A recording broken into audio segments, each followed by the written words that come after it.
بسم الله الرحمن الرحيم رب اشرح لي صدري ويسر لي أمري واحلل عقدة من لساني يفقهوا قولي صلوات محمد وعلى محمد. اللهم صل على محمد وآل محمد. Alhamdulillah, this is a tawfiq, and it's a big tawfiq to serve the community. I've been here, I think, many years back, 7, 8 or 9 years ago, in the old center.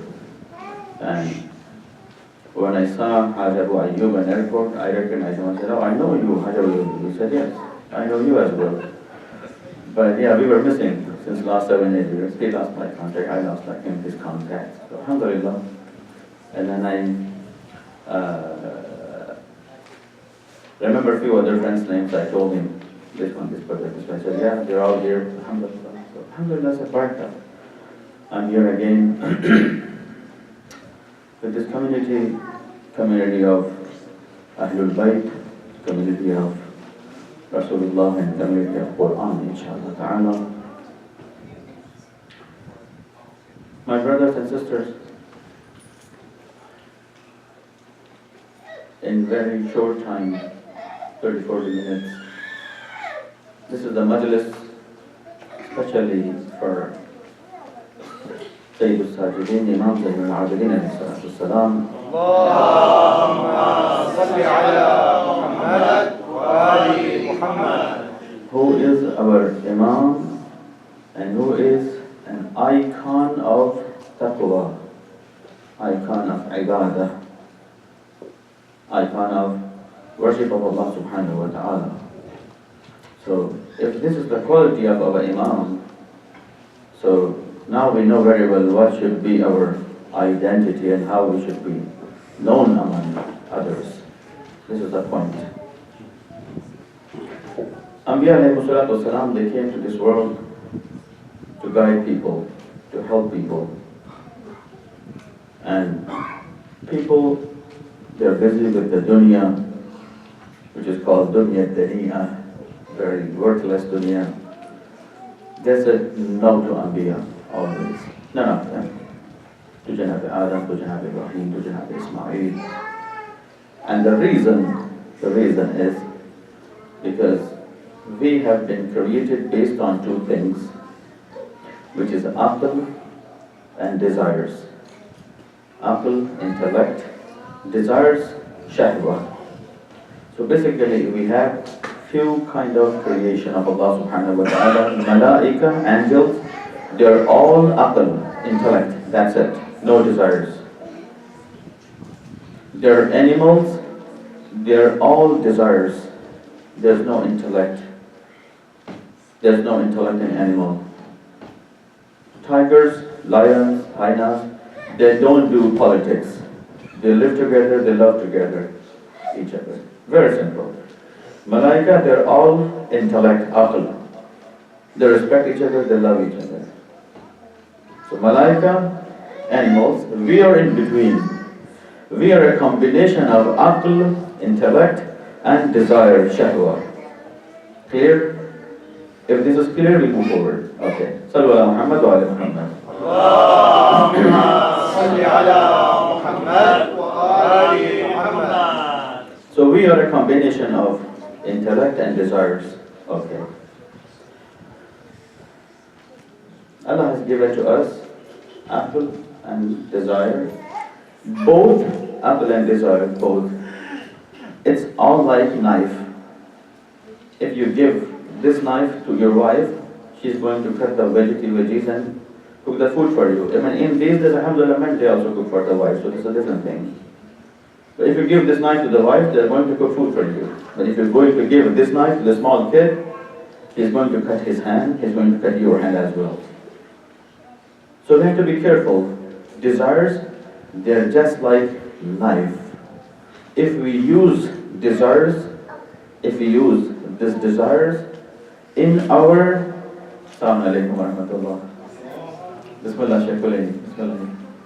Sallu ala Muhammad wa ala Muhammad. Allahumma salli ala Muhammad wa ali Muhammad. If we use this desire for our what? integrity, taraqqi, rushd. To go close to Allah subhanahu wa ta'ala for our taqwa, this is good. But if we do not use our desires for this purpose, make sure this knife is going to control you.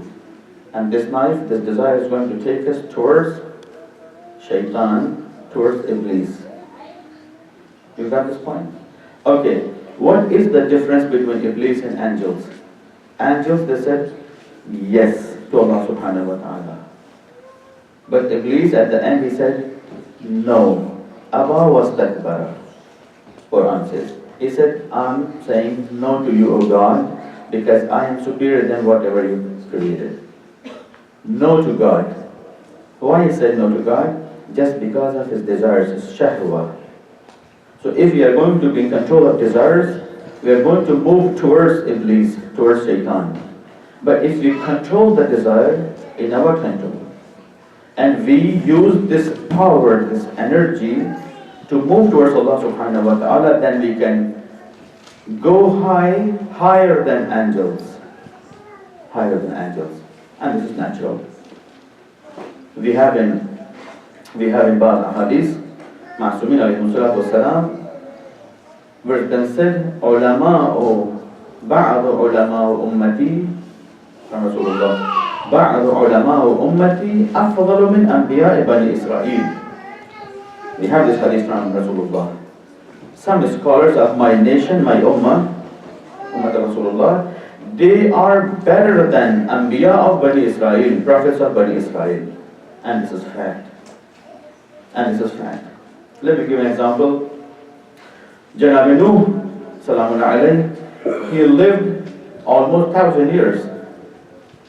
He lived almost 1,000 years, Janab Nuh salamun alayhi. All other Anbiya, sometimes some of them 300 years, 400 years, 500 years. Janab Ibrahim is famous as like 500 years. Some other, Janab Adam is famous as 300 years. Janab Nuh is 1,000 years according to Quran, close to 1,000 years. They lived for 1,000 years and they couldn't make too much people Muslim for Allah subhanahu wa ta'ala. But some of our ulama, really, they did something good. They have guided a lot of people. They have guided a lot of people towards Allah subhanahu wa ta'ala, towards Quran, towards Rasulullah, towards Ahlul Bayt alayhi salatu alayhi. We have to be very careful.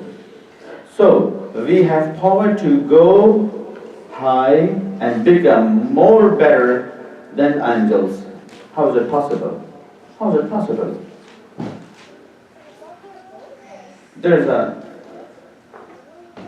an alim in Mashhad al-Rada, Imam Rada alayhi salatu wasalam. His name was Sheikh Hussain Hassan Ali Nukhudaki. Almost all of the ulama, they know him very well. Sheikh Hassan Ali Nukhudaki. He was a very old man. One day he was passing a street and he saw a woman is opening the door of her home, and her child was watching her mother from the first floor somewhere up. And all of a sudden this boy falls down. And the mother, she screams, "Someone help me." And Sheikh Nukhudaki, he was passing by the woman. He saw the child is coming down. He said, "Stop." And the son was almost stopping and came into the lap of mother. People, they get around the Sheikh Nukhudaki, this great faqih and this great arif, and they told him, "Sheikh, what you did? Pay attention to the answer of Sheikh Nukhudaki." They said, "What you did?" You know what he replied? He said, "For my entire life, I listened to Allah subhanahu wa ta'ala, whatever he said. One day I asked something from him, he listened to me." Very simple logic. Very simple logic. He is ready to accept us. This is us. We have to move. We have to turn our face towards Allah subhanahu wa ta'ala. Only one thing. We have to make decision. After 1,000 years, Janab Nuh salamun alayhi, what he said? At the end, he complained to Allah subhanahu wa ta'ala and he said, قَالَ رَبِّ إِنِّي دَعَوْتُ قَوْمِي لَيْلًا وَنَهَارًا فَلَمْ يَزِدْهُمْ فِي دُعَائِي إِلَّا فِرَارًا. Ajib. Janab Nuh is saying in Quran, "Oh Allah, I invited these people days and nights. Make sure I'm not talking about the days and nights in Florida, in Virginia, in Texas. I'm not talking about these days or these nights. I'm talking about the days and nights for 1,000 years, centuries. Janab Nuh invited people towards Allah subhanahu wa ta'ala. قال رب إني دعوت قومي. Oh Allah, I invited these people, my qawm, ليلا ونهارا, days and nights. I invited them towards you. Then what happened to you? فلم يزدهم دعائي إلا فرارا. Oh Allah, nothing happened except they come to you, they ran away from you. Instead of coming towards you, Allah subhanahu wa ta'ala, they ran away from you. My da'wah, nothing increased in their growth, but escaping from you, O Allah subhanahu wa ta'ala. What happened? Janab Nuh is the best Nabi, best human being. His kitab is the best kitab, book. The message of Allah is the best message. You are the best creation of Allah subhanahu wa ta'ala, human being. Then where is the mistake? What happened in this between? What happened? Instead of moving towards Allah subhanahu wa ta'ala, what? For what? لِقُرْبَةً إِلَى اللَّهِ. What we do, ibadah, salat, sawm, hajj, everything. What we say? Oh Allah, I'm doing this. When you do ghusl Jummah, what do you say? قُرْبَةً إِلَى اللَّهِ. I'm praying the salat, قُرْبَةً إِلَى اللَّهِ. When your mother lives overseas, your father lives overseas, and you want to call them and ask, how are you doing, mama? How are you doing, baba? What do you call them? What's the niyyah? قُرْبَةً إِلَى اللَّهِ. You're doing for the sake of Allah subhanahu wa ta'ala. Everything, moment does everything for the sake of Allah subhanahu wa ta'ala. So what happened here? Between the nation of Janab Nuh salamullah alayhi and Allah subhanahu wa ta'ala. He was inviting them towards Allah, and they escaped from Janab Nuh. And they escaped from Allah subhanahu wa ta'ala for what? Okay, this is the question. قال رب إني دعوت قومي ليلا ونهارا فلم يزدهم دعائي إلا فرارا. Okay, next ayah. Then Janab Nuh says, وإني كلما دعوتهم لتغفر لهم. Oh Allah, always I invited these people towards you for what? That you give them maghfirah. Maghfirah. You give them maghfirah. You know, for tawbah there are three things. Tawbah has three parts. What are three parts? I'm talking about the real tawbah. You know, we have a real tawbah and we have an Indian Pakistani tawbah. Right? The real tawbah is something else, and there's Indian Pakistani tawbah. It's tawbah. It's done. I'm not talking about the second part. I'm talking about the real tawbah. Right? Sallu ala Muhammad wa ala Muhammad.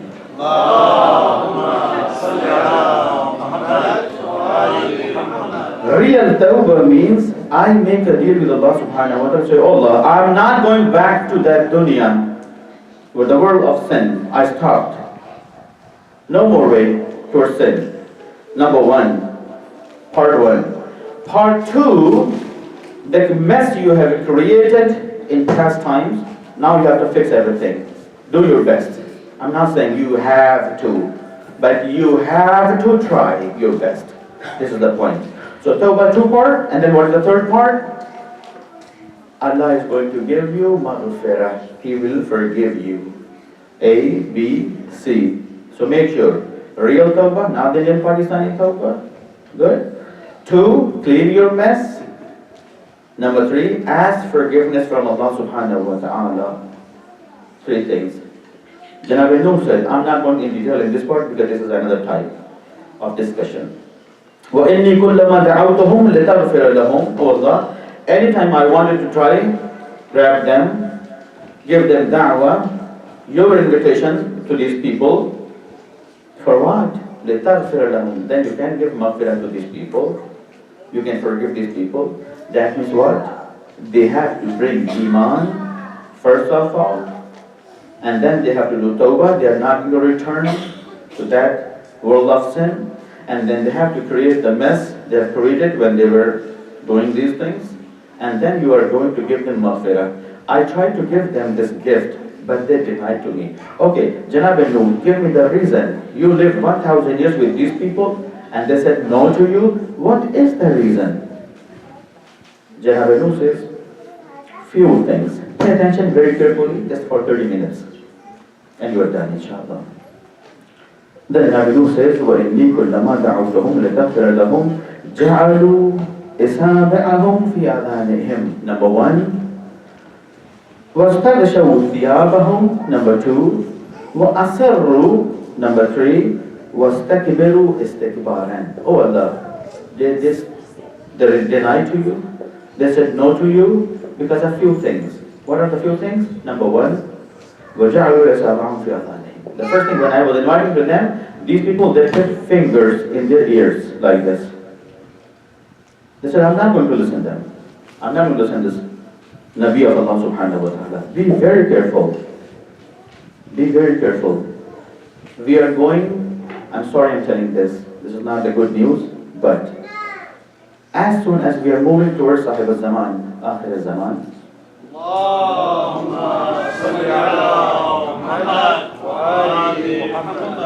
we are going to fall in big troubles. Every day will come is not going to a good day. It's going to be more mess. It's going to be more hard for us, for our children, for our grandchildren.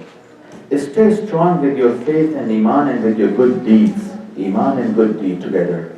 Stay very good and be in alert position, in alert state. Let me tell you very frankly, this time is not good time. We have in ahadith from Ma'asumin alayhi salatu wasalam. Pay attention, my sisters and brothers. We have this from ahadith from Ma'asumin.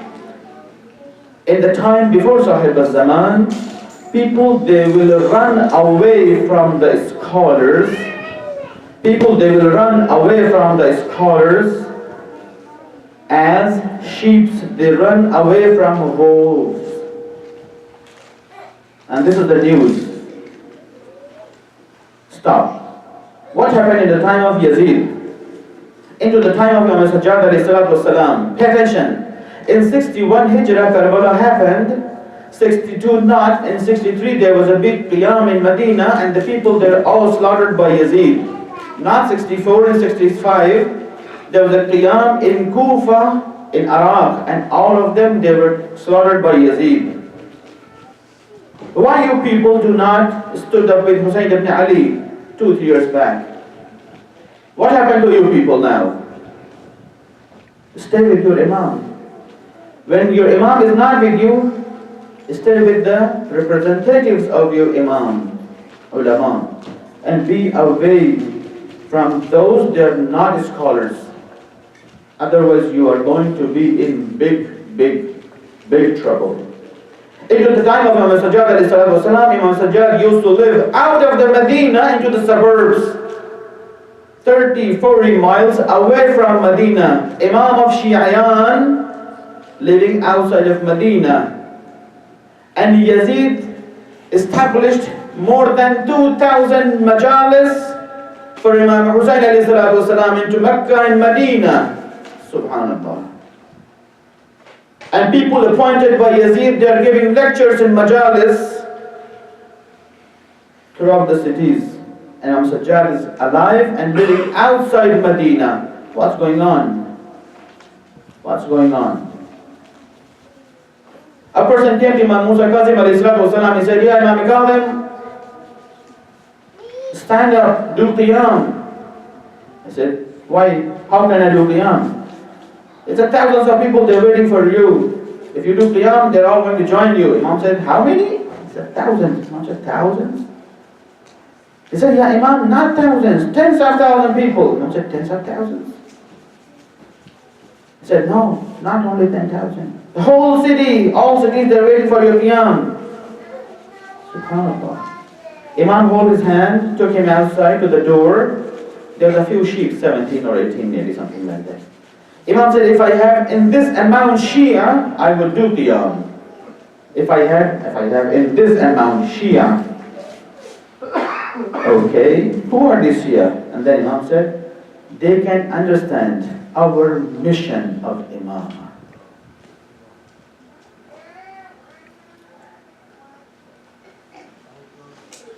If they can understand, I wish they would have few of Shia. They understand well what is the mission of Imam, what is our mission. Zaman is giving us, Imam Imam Ali, let's say, right? And I call you, say, yeah, Imam Ali is living in Temple, let's say, example. And I tell you, okay, brother, Imam Ali, the sugar is gone in his home, there's no more sugar. I said, I'm going to take some 2 pounds sugar for Imam Ali. Does he want real sugar? Imam Ali is running out the meat in home. You're taking meat to Imam Ali, this is what you need. Sugar, meat, dress. What do you think? He needs your homes? What do you need? My question. What Imam needs? Bread? Imam Ali's home is here in Temple. He's running out of wheat, bread, rice. He's driving towards Imam Ali's home, taking the rice, bread, these things. This is what he wants from you. Huh? What do he want from you? Or he's looking for Mabahir, Habib ibn Mabahir. He's looking for Joan.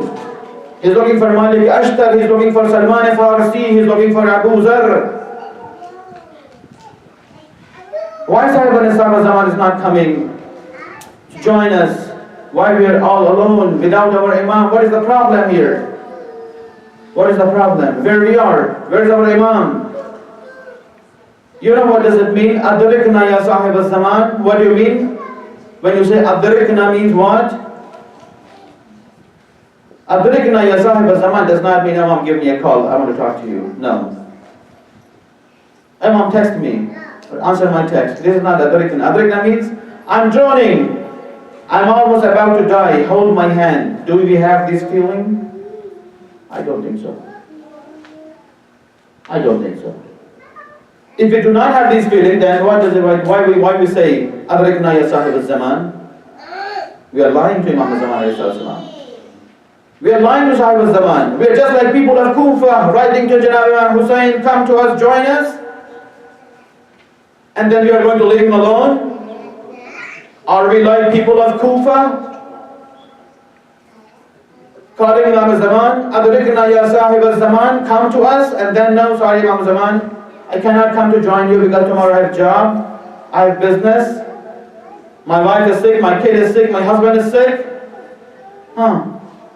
Where we are, then who we are. Then where's the trouble? Why people they said to Janab Nuh salamun alayhi, no. Oh Janab Nuh, we are not going to listen to you, we are not going to follow you, we are going to escape from you. Where's the point exactly? Janab Nuh said, oh Allah, I tried to invite them towards you, they run away.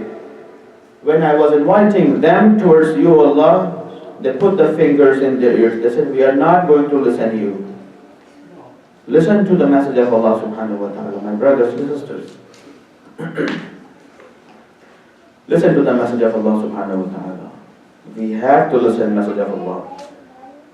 We have to listen to the message of Allah subhanahu wa ta'ala. Number 2, وَاسْتَغْشَوْا ثِيَابَهُمْ. They went under the cover, they hide. Janab Nuh said, oh Allah, when I was inviting these people towards you, they tried to hide from me. They didn't want to face me. Because if I talk to them, I'm going to create responsibilities for these people. They want to escape from responsibilities. They hide from me. Number 2, if you're hiding from the Imam, from Quran, from Rasulullah, can you believe that? Into the army of Yazid, there were 4,000 Huffaz Quran. Into the army of Yazid, there were 4,000 Huffaz Quran. They were just like Mujtahideen at that time. How is it possible? People, they never miss their Salatul Layl almost. Hafideen Quran. 4,000 according to history. And they all gathered against son of Rasulullah Hussain ibn Ali alayhi salatu wasalam. How is it possible? It's possible. When people, they go behind their desires, my brothers, I always say, we have two choices in our life. Number one, taste, lust, and desires. Number two, best. This entire travel from our birth to death, we are driving between these two lanes. Between the lust and best, between the taste and best, between the desires and best. When we are choosing the best, we are good. When we choose desires, lust and taste, we are going to be in trouble. We are going to be in trouble. Sheikh Ammar, how are we going to be in trouble? Just like our kids. When you give them medicine, they say, no, we don't want this medicine. We want more ice cream. Are you mother? They say, no, ice cream is not good, honey, for you. It's a time for medicine. He said, no, mama, I need more ice cream. Ice cream is good, I know that. But ice cream is good when you're healthy. Right? Right? What Rasulullah said? Rasulullah said, Ana wa Aliyun, Aba wa hadhihi al-ummah. I, Muhammad, Rasulullah sallallahu alayhi wa sallam. Allahumma salli ala Muhammad wa ali. I and Ali, we are the parents of this nation. So we are child. We are the children of Ahlul Bayt. As we have children. They say, no, mama, I need more ice cream. Mama said, no, you have to get some medicines. No medicine, mama, I want more ice cream. Huh? Because children, they're always behind the taste, behind the desires. And you tell them, no, it's not good for you. It's time for medicine. Have some medicine. No. Same thing happens here. Same thing happens here. Awliya, Anbiya, Al-Mutahirin, Quran, Rasulullah, they say no. It's time for medicine. Huh? Go for medicine. You say no. No medicine. I want to go for what? I want to go for ice cream. I want to go behind my desires. No, we're not going to live for thousands of years. No, my brothers and sisters. We are going to live for a very short time. We are going to live for a very short time. And we have to prepare for our death, for qabr, for barzakh. We have to prepare for these places. This dunya, no, we are not going to live forever in this dunya. And then these people, they said to Janab Nuh, what Janab Nuh said? He said, وَأَسِرُّ. I was telling them, change your pattern of your life. The way of your life you're living, change it. Stay with Allah subhanahu wa ta'ala. He said, no. We like our own way. And they insist on their own way. No, do not insist.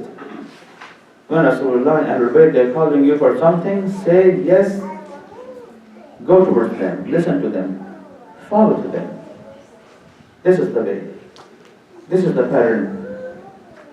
If we really call ourselves Shia, then we have to be like that. We have no choice. Live like Salman Farsi, live like Abu Zar, live like Ammar, live like Maliki Ashtar. This is the only choice. We have no other choice. We cannot insist on our path. No, Allah, I want to live like this and like that. No. No, we cannot do that. We have to live as they want from us. Number 4, Janab Nuh, what he said was takbiru istikbaran. Same thing Iblis does or did. What he did? He said no to Allah subhanahu wa ta'ala, because I'm not going to do sajda to Janab Adam because I'm bigger than him. I'm proud of myself or my ibadah. You know, there's a very beautiful hadith from Imam Jafar Sadiq. We call this hadith Hadith Urwan al-Basri. In that hadith, Imam explains in detail what is the program for our life. In the one part of this hadith, he says, you are not allowed to be proud of anything. Why? Because if you're doing good things, it's all taught by Allah and Rasulullah and Ahlul Bayt. So you have to be thankful to Allah, Rasul and Ahlul Bayt. And if you are doing bad things, then you are not allowed to be proud of that. So no choice left. We have to be humble to Allah subhanahu wa ta'ala in both ways. And this is the thing Janab Yunus Nabi Sallallahu Alaihi did. In one of Hadith al-Qudsi, Allah says, I love Janabi Yunus, my Nabi. Nabi Yunus Nabi. I said, I love, Allah says, I love this Nabi. Why, oh Allah, you love your Nabi? Because Allah says, because Janabi Yunus, he always used to say to Allah subhanahu wa ta'ala, oh Allah, if I have done something good, it's not me. It's all because of your teachings. You taught me to do good. So it's all yours. And if I do some mistakes, that's mine, because I made mistakes, not you. La ilaha illa ant. Subhanaka inni kuntu min al-zalimin. And this was the dhikr of Janabi Yunus, Nabi sallallahu alayhi, and it's famous, the dhikr Yunus, yeah. That's why Allah used to love Janabi Yunus. He always used to say to Allah subhanahu wa ta'ala, oh Allah, what I have done, it's all from you. From your teachings, your ma'rifah. If I have mistakes, those are mine. I made mistakes. We have to learn from Anbiya Ahlul Bayt. People of nation of Ummah of Janabi Nuh, they said no to Janabi Nuh sallallahu alayhi for few things. My brothers and sisters, we have to kill the roots of kufr, from our inside, from our heart. We have to pull out this root of kufr. So what is the root of kufr? Number one, according to Imam Sadiq alayhi salatu wasalam, thalathatu usul kufr. There are three things, the root of kufr. What are those things? Number one, hirs. When we are greedy, don't be greedy. Keep your belongings, what you like, what you need. And the rest, let it go. Go towards who they deserve. Let it go. Last year, I was in Texas, one of my friends, he did a tahqiq research, and he showed me the report. He said, you know, Sheikh Ammar, lots of people in America, they're homeless, they don't have homes. Lots of people homeless in America. And then he showed me the report, he said, empty homes, you know how many empty homes the banks they're holding? How many empty homes the banks in America they're holding in their hand? If they release all the homes, every homeless is going to have how many homes? 6 homes. Someone is very smart. I showed like this, he said 5. You're close.